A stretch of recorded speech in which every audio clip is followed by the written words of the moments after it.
Ladies and gentlemen, another Asus Transformer Prime video, and today I am actually out on the road. This is a live GPS test of the GPS dongle that came with the Asus Transformer Prime a few months after its release.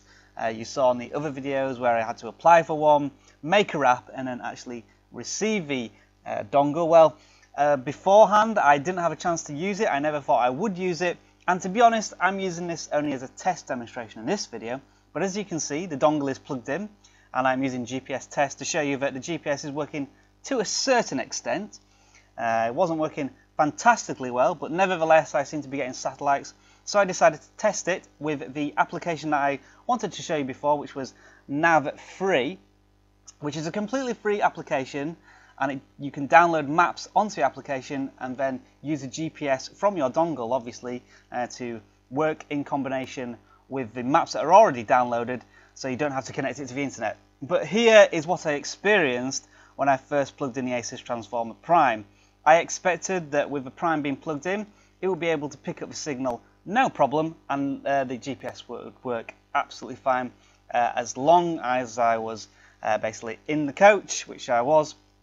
I'm not driving obviously, so I was playing about with the Transformer Prime trying to get it to work. But as you can see here, I'm playing about with a couple of different functions, trying to zoom in, zoom out, and relocate a map, and I was trying to get the application to kick in, really. I thought that there's something wrong with the application at this point, that it wasn't really focusing on the GPS tracking, but as you can see, it looks as if I was stuck in a field for quite a while. I left this running for about a minute, and I didn't really have any success at that time. So I thought, fair enough, maybe I'm in a GPS dead zone, which would be quite unusual considering I was on a motorway, where you'd think the GPS would be probably most reliable. So I tried again a little while later, and as you can see, GPS was failing completely at this point. Only 2 satellites were seen, or 3, and it wasn't using any of them. You can see that I was still travelling along on the motorway, happily on the way down to Wembley to watch Huddersfield Town win promotion in the football, but my Asus Transformer Prime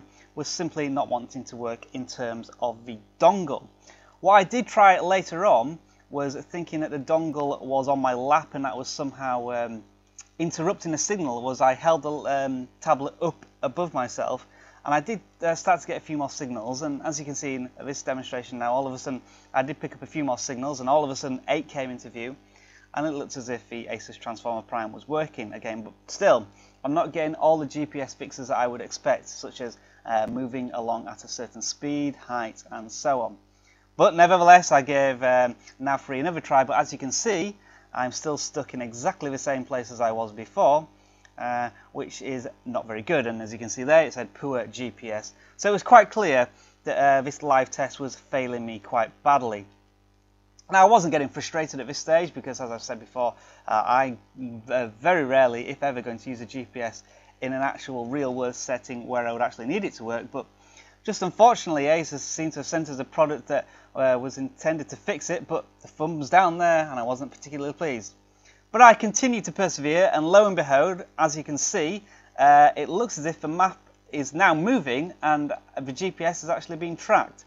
I'm not dead on the motorway. It looks as if I'm a few yards to the left, but now I'm actually on the lane. So here we are with the GPS actually working as it should do. I'm not connected to the internet, so the application is reading the maps off its application, and I'm moving along at a pace. So it did work at some points, moving on about 91 kilometers an hour, which is probably about 60. I'm not sure what that figure was there. But here was a demonstration that at some points it was working, although again the GPS didn't look quite accurate there. I seemed to move into the left all of a sudden. But then I noticed that there was a road coming along, so it looked as if it might be a bridge. So there we are, I'm passing under the bridge. So at that point, the GPS, well, it was completely accurate, but it looks as though it just crashed at that point as I was passing under that bridge. So unfortunately, I am not going to give a thumbs up to this GPS dongle, although it did seem to be working in my non-real tests. When it was actually put to the test in a real-world setting, the GPS was constantly trying to find itself and was never really accurate. There we are, GPS, as you can see, plugged in, 11 satellites in view, but only 4 picked up. Later on I tried it again, and again I'm not really getting fantastic signals. I did actually use my Samsung Galaxy S2 on this trip, and I was able to use the GPS on there to locate myself on maps. Obviously that was helped a little bit by the 3G in the smartphone, but a dongle by itself didn't seem to want to work very well. So I hope you found this video of some interest for those who have GPS dongle.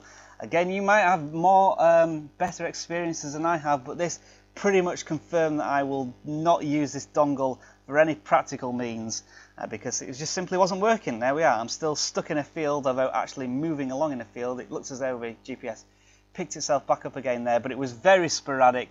I would not rely on this to actually do any travelling. And again, as I've said before, where the hell would you put this in a vehicle if you was going to try and transport it? So thanks for watching, guys, and I'll see you again soon in another video.